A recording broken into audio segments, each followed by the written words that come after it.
Depuis le 7 octobre 2020, Laura Smet est l'heureuse maman d'un petit garçon qui se prénomme Léo Jean Didier. Un véritable bonheur pour la comédienne et son mari Raphaël Lancret-Javal qui coulent des jours heureux avec leur fils.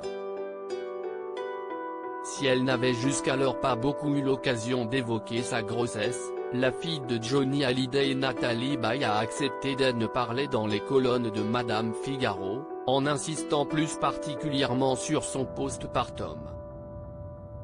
Elle révèle notamment que la grossesse lui a fait prendre plus d'une vingtaine de kilos. Pendant ma grossesse j'ai pris 27 kilos et je me fichais d'être bien en chair, a-t-elle confié avant d'ajouter que cette prise de poids s'est ne fait avérée cauchemardesque pour elle. Par contre, les 3 derniers mois, je me suis sentie extrêmement angoissée.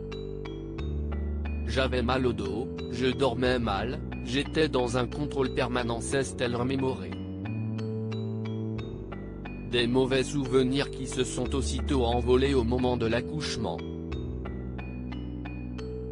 Ravie d'avoir éliminé tous les kilos accumulés pendant qu'elle était enceinte, en seulement 8 mois, Laura Smet avoue que si est ainsi qu'elle se sent mieux dans son corps.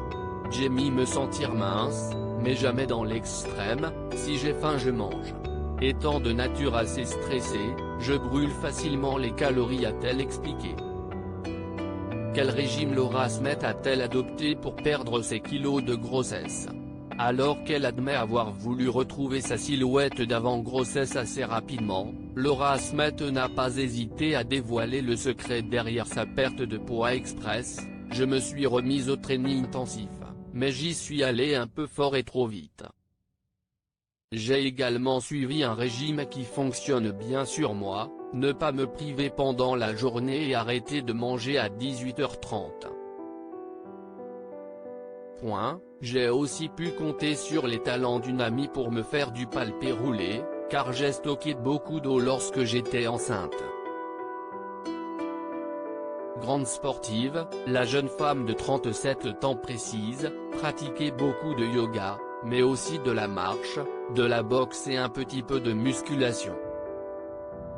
Autant d'efforts qui lui ont permis d'atteindre ses objectifs dans un laps de temps très court.